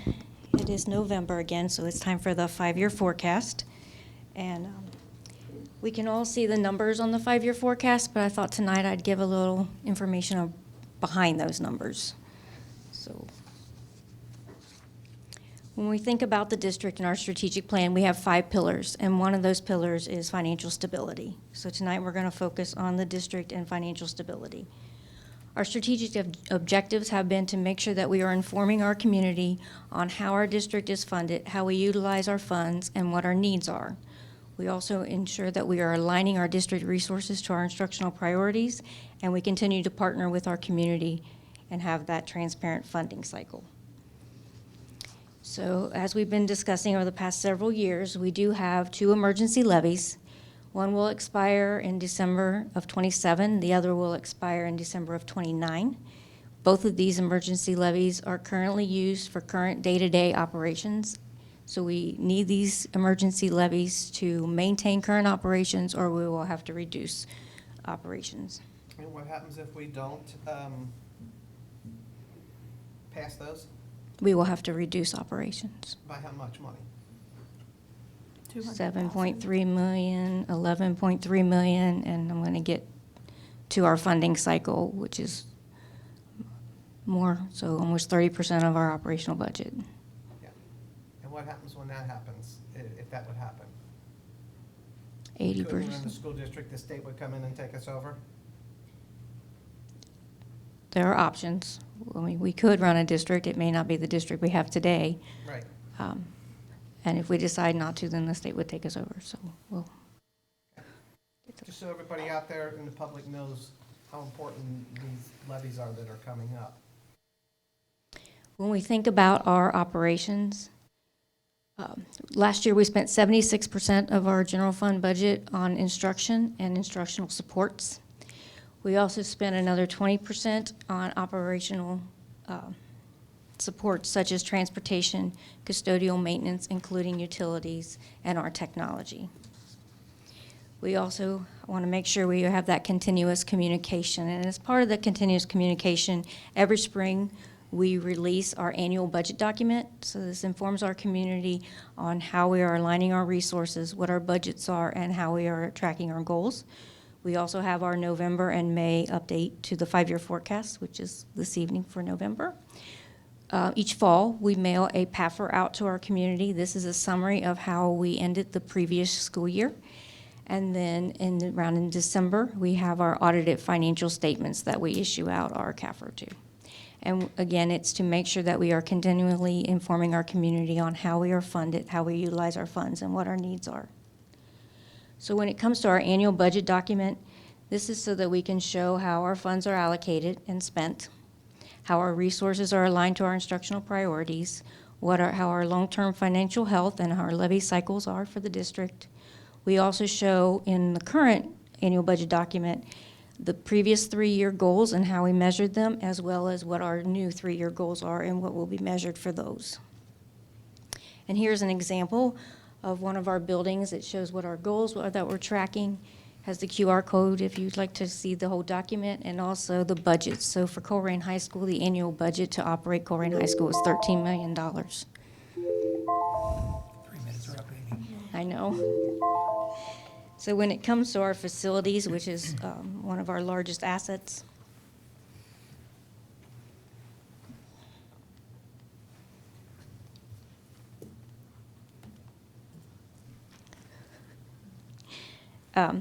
we have 5 buildings that are over 50 years old and need to be replaced. We have safety and security upgrades that need to be done. We have renovations in our buildings that we could do, but when you're renovating, you have to bring buildings up to ADA compliance. So sometimes a small renovation can lead to larger costs because of the changes in codes. We currently have $35 million in deferred maintenance, not including Colerain Elementary or Colerain Middle School. This started at $46 million. We used $6 million from the ESSER funds for our HVAC, and we also pulled money out to fund and seed our capital maintenance plan, which includes our 3 newer elementaries and now Montford Heights Elementary. And our middle schools are over capacity, and we're using all of our spaces for instruction. We were able to set aside $20 million in one-time funds to help our community fund our master facilities plan. And with that, we were able to build Colerain Elementary with the help of OFCC, which is the state CFAP program, the ELK credits that we earned on the previous project, as well as our $20 million a portion of our $20 million to not go to our community and ask for a bond to build Colerain Elementary. But this does not include the preschool portion that was set in our master facility plan. So when we think of the district, there are various buckets of money or various funds within a district, but tonight we're going to focus on the general fund only because the 5-year forecast is over the general fund, and that is our general operating budget. When it comes to revenues, 2/3 of our revenues come from our local community and property taxes, and about 1/4 of our funds come from the state. The rest is from like interest, TIF payments, tuition payments from other schools when students are educated here. Some of the changes that we had in revenue was we had the 2023 reappraisal, and we also had increasing interest rates, so we were able to earn an additional $1.4 million last school year just due to the higher interest rates. Those rates are starting to reduce, so over the forecast we have reduced the amount we'll be able to earn, and it'll start going back down to like a normal range. When we look at our state and local revenue and the funding formula, the state requires a local community to fund its public school district first, and the state pays the difference. The state requires our local community right now to pay 70%. And that percentage is going up as the state's percentage is going from 30% down to about 17% through the 5-year forecast. We are also moving from a formula district to a guaranteed district, which means due to property values increasing, incomes increasing, and our enrollment decreasing, we are becoming even wealthier, which means our community would have to fund our district even more. However, the way the funding formula works, there is a 2020 guarantee, which says as a school district, you will not receive less from the state than you did in 2020. So we're going from being funded on the formula as it was being phased in, so it also phased down the less revenue that we were receiving, so we were able to kind of cushion like that. But as it goes to being 100% funded, that full impact of the formula giving us less dollars then moves us on to the guarantee. The state guarantee, as I said, the increase in property values from the reappraisal, our local income values that are going up, as well as an aging community. So we have this chart that I'll show you in a little bit that shows we have fewer students in our district and fewer school age in our population, as well as the 2020 guarantee. Back in 2020, we had 600 students who were our resident students who were being educated elsewhere. So the funds would come into the district and then the money would go out of the district. When the new Fair School Funding Plan started with the state, they no longer funded us for those students and we no longer paid for those students. When we're going on to the guarantee, in 2020, we were funded for those, so that shows up in the guarantee, but we do not have that expense. So when we look at how property values increased, the 2023 reappraisal increased our property values by 30%. And then you can see previously the update year has a small increase, and then there'll be another small increase in 26 when there's another update year. When we look at our tax rates, in 2019, we had an increase in tax rates when we had our last emergency levy. In 2022, we had the Montford Heights bonds roll off, so that reduced the millage and tax rates. And then with the reappraisal, as taxes are flat when passed, as values go up, the millage comes down to collect the same revenue. So the millage is coming down. And when you look to see how we compare within Hamilton County, the green arrow is Northwest Schools. So the state determines the projected income that they used in the foundation formula. So they have our local income increasing in their projections. This is our chart of our student population from 23 through 28. And the dark purple is where we're reducing student population. The lighter the green is increasing, and then dark green would be increasing student population. So as you can see for our area, we're currently having a transition where we're an aging community and we have less students. Over time, that should cycle through, and then we'll have more students again, and then back to an aging community. So this is where I was telling you back in 2020, we had 600 additional students that we were funded for and that the money went out of the district for because they were educated elsewhere. Then in 2023, the funding formula changed. Those students still attended the schools where they were going. It's just the way the funding occurred no longer flowed through the district to the other district. The state paid the districts directly, and they started funding schools where students attended instead of where they lived. So for our expenditures, being a public school district and even a governmental entity, approximately 80% of our expenses are in personnel because we are a service industry. So right now, it's 77% of our projected expenses are in personnel between salary and benefits, and another 19% in purchased services. Purchased services include our utilities, our special education-related services. Some changes in expenditures for this coming year and through the forecast is we had negotiated items. For purchased services, we have an increase in our special needs services, as well as we had some one-time projects that were over our 3% partnership that the board approved. We had some our foster and homeless student transportation continues to increase. That's an unfunded mandate. The state requires that we pay for transportation for our students if they are foster placed or homeless, no matter where they are currently staying. We transport them back. We have state mandates such as high-dose tutoring that we're required to do, and we have an additional, our one plan goals, so we're trying to increase student achievement. And then because of our property values going up with the reappraisal, there's also auditor and treasurer fees, so when they collect the taxes, they have an increase in the fees. So as the tax revenue goes up on the revenue side, the fees go up on the expenditure side. So as you can see, we consistently are either one of the lowest or the lowest per pupil expenditure in Hamilton County.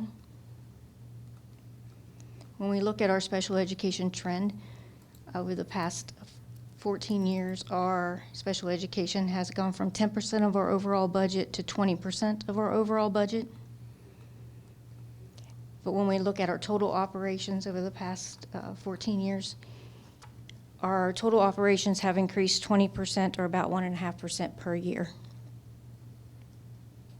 In 2019, prior to the last emergency levy, we told the community that we needed to pass the emergency levy and that we would also be back in 3 years. So we were guaranteeing that that emergency levy would last 3 years. In 2023, we passed it for the third time. We passed it again in November of 21 and again in November of 23. And we have shown that we have extended the need for a new inflationary increase in revenue from 3 years to 8 years. And with our 3% partnership with our community, we continue to utilize our financial parameters, making sure we spend more than 70% on instruction, using our staffing plans, aligning our resources to our instructional priorities, continuing our commitment to student achievement, and making sure we're evaluating the condition of our facilities. We also have a cash balance policy, and this is to protect our community from things like state cuts, recessions, and inflation.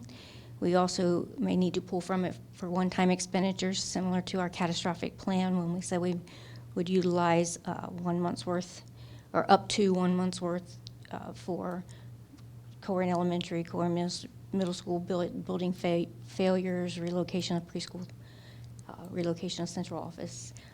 This also allows us to earn investment income on our cash balance reserves and also helps us with our bond rating. The larger your cash reserves are, the better your bond rating, similar to your personal credit rating, and we currently are a AA2 bond rating, which saves our community money by being able to borrow funds at a lower interest rate.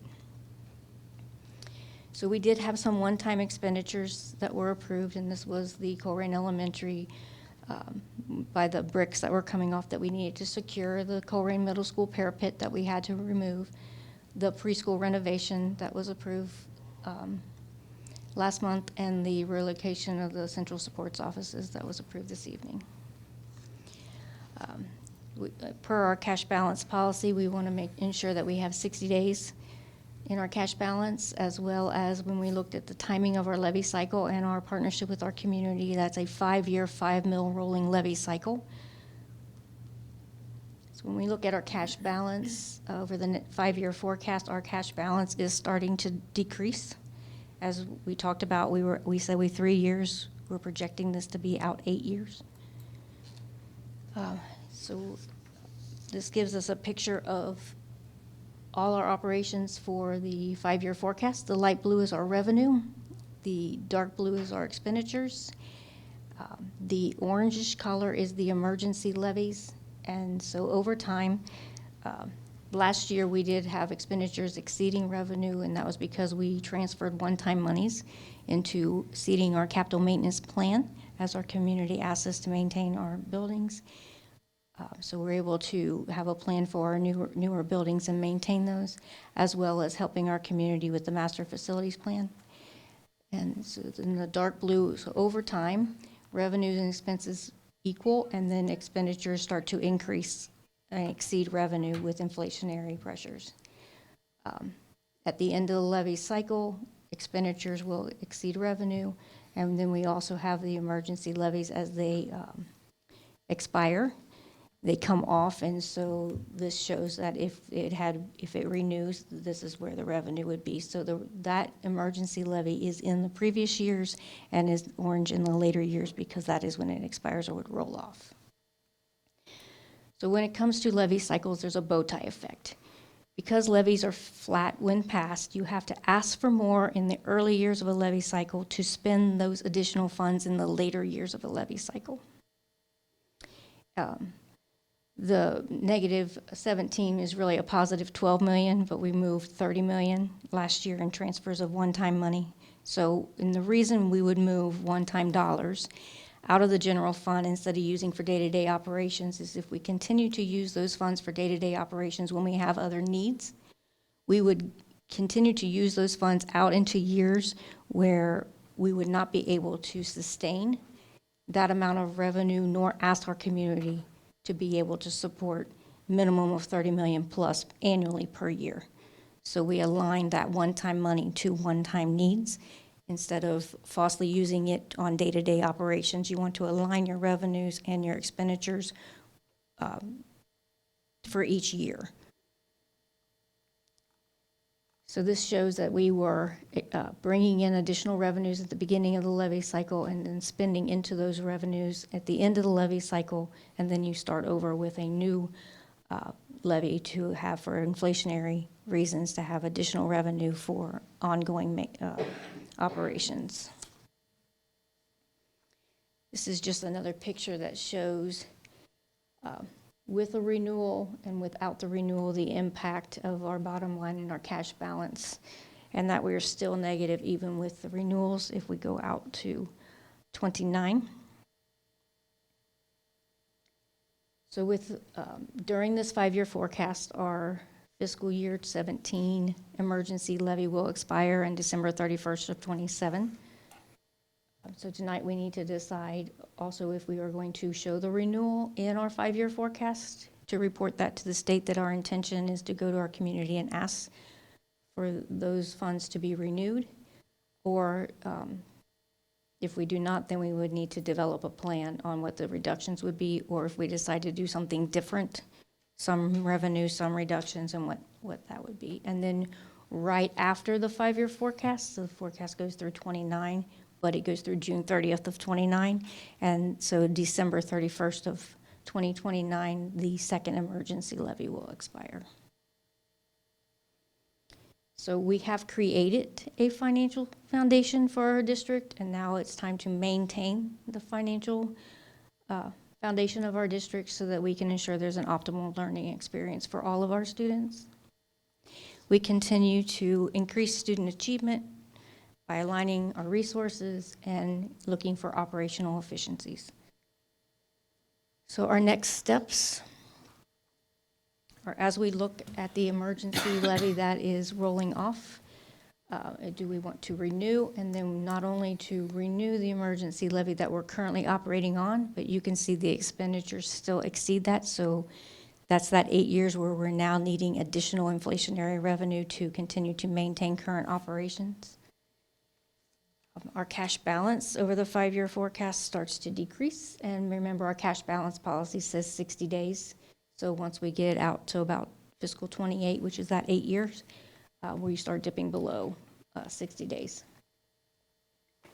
So upcoming decisions are to maintain and or reduce day-to-day operations by looking at our 5-year rolling levy cycle, as well as our cash balance and when the 60 days is, so about fiscal year 28.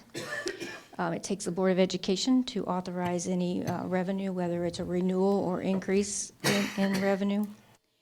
And we have a compounding effect. So the sooner that we ask for revenue, the less revenue we have to ask for. But also the sooner we make reductions, the less reductions we have to make, because it compounds. So the revenue would compound or the expenditures. When we look at how our cash balance is changing over the 5-year forecast and what the state will look at, they look at our cash balance, the revenues, compared to the annual revenues. The yellow bars are fiscal caution, the pink is warning, and the red is fiscal emergency. Once we start dipping into fiscal caution, they'll ask for a plan, which per our cash balance policy, we're required to provide a plan anyway, so we would be there. And so our funding options, 25 is the current fiscal year. 27 and 29 are the renewals we've just spoken about. Two options, just to give you some information, is if in 26 there was a 4 mil 5-year levy cycle versus in 28, which would need to be a 6 mil 5-year levy cycle. So as I said, things compound. So once you get to the point where you've actually met and dipped into past your 60 days and you're trying to reestablish, you have to ask for more than if you ask sooner. Ideally, we would need to ask in 27, but that is also when we have our renewal. So with that, I answer any questions, but also know that I need to know whether we need to leave the 27 renewal on our forecast or if we want to remove the 27 renewal on the forecast before we submit to the state. You want our opinions now? I have to know what you want me to do. It's not. I it's say leave it on. Amy, I would say leave it on, but lower it by 1/10 of 1 mil. So when we advertise it, we can say the yes vote actually lowers your taxes. We did that and it worked, and it was not really, it did lower taxes when we built the 3 elementary schools. Remember, we were able to do that. It's the negligible loss of money, but it, would certainly be a selling point. I just think in this environment, I heard on the news today they want to build a new arena down, maybe somewhere else, not downtown, and they want taxpayers to pay 70%. Of course, we still have the Paul Brown Stadium thing where they want us to pay the majority of that. It literally has gone to where there's a tax madness, where just people are just to the point where they're voting no on everything. My niece teaches at a more affluent district on the east side of town, and their recent income tax levy lost significantly. And it's a community that has more money than we've got, but people are just to the point of, we've had enough. And all these sports things, as much as I like them and you can go to them, when you've got owners of the team and the top 50 richest people in the United States, and then he's asking Joe Schmo and White Oak to help pay for his, where he does business, I just have problems with that. But that's my suggestion, just a slight reduction.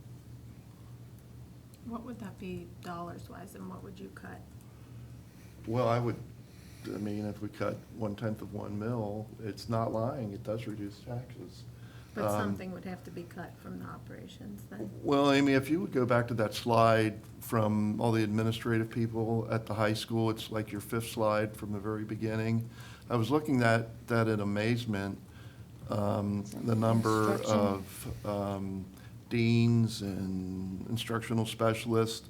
Now, I know I was there a long time ago, but when I was there, Colerain High School and Northwest, but I can't really address Northwest because I didn't go there, we were on level with Oak Hill, Sycamore, Madeira, the best school districts in the, but looking at that, 22 counselors, I remember maybe 6. There were no deans. There might have been 1 media specialist. There were no assistants. There might have been 1 nurse. Of course, back then you didn't need security, and we didn't have a social worker. So look what that costs. That's where I would start, right there.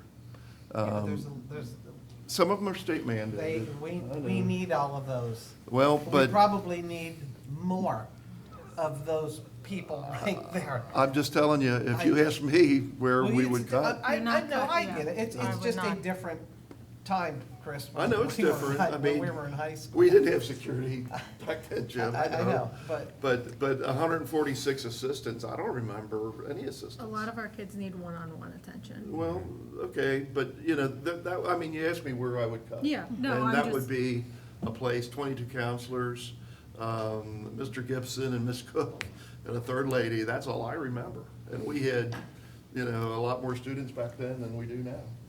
I mean, we had, in my class, 717 people graduate. I would also say on this emergency levy, the first time it was passed by our community was in 2012, and it has been renewed in 17, and then now again, and it's the same annual dollar amount that we've been operating on since 2012. Well, admittedly, Amy, when you see a sign, will not raise your taxes, that's a big thing. But it's an even bigger thing, you know, when you can say, it'll lower your taxes. Well, of course, if it failed, it would lower them even more, but we can't do that. But Right. that's just, we did it before. And with the 3 elementaries, it was a slight reduction, and it passed very easily, so. And times weren't as tough back then on passing school levies. Just my thoughts. I would say leave it as is. I would say leave it as is, but it's sort of like knowing you live in Tornado Alley and you need a storm cellar, but yet you don't prepare for it. So I would say my suggestion would prepare for the worst and hope for the best. So create a plan. That's, if you work for GM and you know GM production is going down tubes, there's a good probability you're not gonna be working on the factory line, so you don't call DirecTV and up your package. You start making cuts. And this all plays into why I think every single penny we spend needs to be looked at under a microscope. And as you can see, it's a perfect storm. Exactly. I would keep it on there. Okay, so I recommend that the treasurer and the superintendent recommend the Board of Education approve the November 5-year forecast and assumption as presented, including leaving the 27 renewal on. And then we'll have to make a decision before May as far as reductions or new inflationary revenue, because while this is one part of our storm, it's really a 3-part process. Thank you, Amy. Okay, thank you. I need a motion and a second to approve. So move. Second.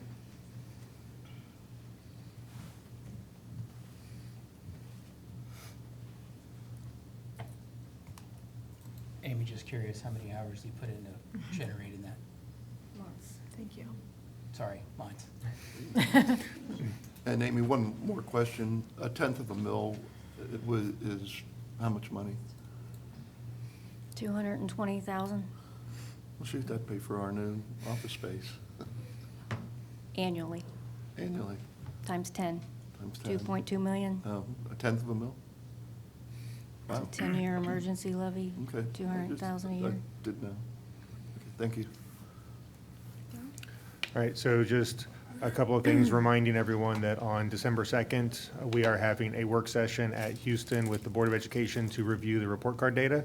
So encourage people to be a part of that so they can see what's going on with our schools in terms of where we are now and where we plan to be based on all the improvement strategies we have in place. And a reminder that we do have our Thanksgiving break coming up. We do have school next Monday and Tuesday, so we want to encourage everyone to continue to stay focused on their positive attendance.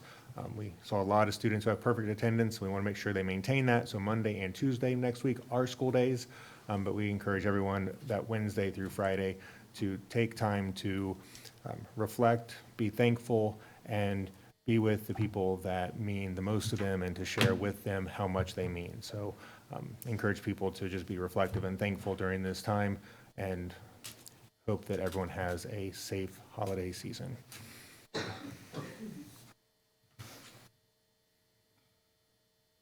Chris, any comments? Just the only comment I have, Nicole, is been on the board, I don't know if it's 15 or 16 years, so it's coming to the last year of my 4th term. And I know we aren't always going to agree. I was on the board early on where it was a toxic environment. I mean, I almost had one board member punch me because I disagreed with him. That's a long time ago. I'm not sure still alive. He doesn't live around here anymore. So I've been on the downside of the 3-2 votes numerous times. But I think that whatever has happened, we need to put that behind us and let's move forward. you know, that's just the way this works. We come from different backgrounds, but we are, all are elected. And I was very clear with what my agenda would be if elected, and so I think everybody, you know, voters knew what to expect if they elected you or Jim or Nancy or Mark. So I think we really need to focus on that, and I hope we can do that as we start a new year. I've been on a 9-1 vote against, so I know how that feels. But anyway, I just want to thank the STEM Club for the presentation, and is it Carolyn? The student, she's very good. And Lisa Robeson with the food services. And I want to thank Allie for your community comments. Allie. Ally. Nancy? I just want to encourage everybody again to make sure you go to the website and look at those art projects that were at the OSBA. There's some really wonderful things on there. And I think Carolyn had the best statement of the night, that they had hard problems to work on, and they worked on them together, and they came to a solution. So words of wisdom from a young 12-year-old. Mark? First, I want to say, Sean, congratulations on your son. It's, not many people get a chance to say that. Second, I want to apologize for my outburst. That wasn't professional, so I will apologize for that. But I will not apologize for being fiscally responsible for my community who elected me. I'll never apologize for that. And if it means we rub elbows here in this area, then we rub elbows in this area. That's what it is. I'm not here to be friends with people. I'm here to do right by our community. I would like to thank Caroline and Lisa. Congratulations to Michael Gillian and all the other students that we recognized. I recently attended the band combined concert. I think that was awesome, and we should continue to do that at the high school level, as well as the OSBA Capital Conference. Learned a lot of things there that hopefully we can bring here. And although earlier I was accused of not collaborating, I was the only board member to attend the State of the District and be there to support Daryl and his team while they presented the one plan. I clearly care about this district, and I will not apologize for not being a rubber stamper board member. I will not apologize for wanting discussion around items, and I will continue to ask questions and push our district to be the best that it can, and to question and talk about every dollar that is spent.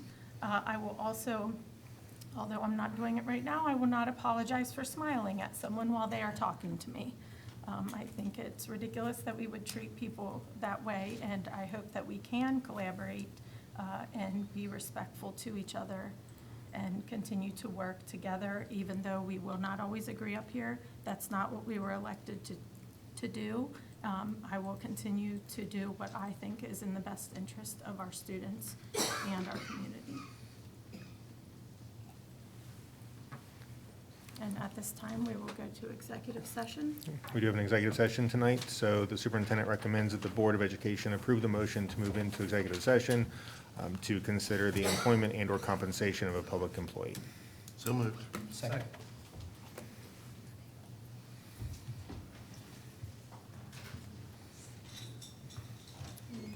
I put Mark as second and Chris is the motion.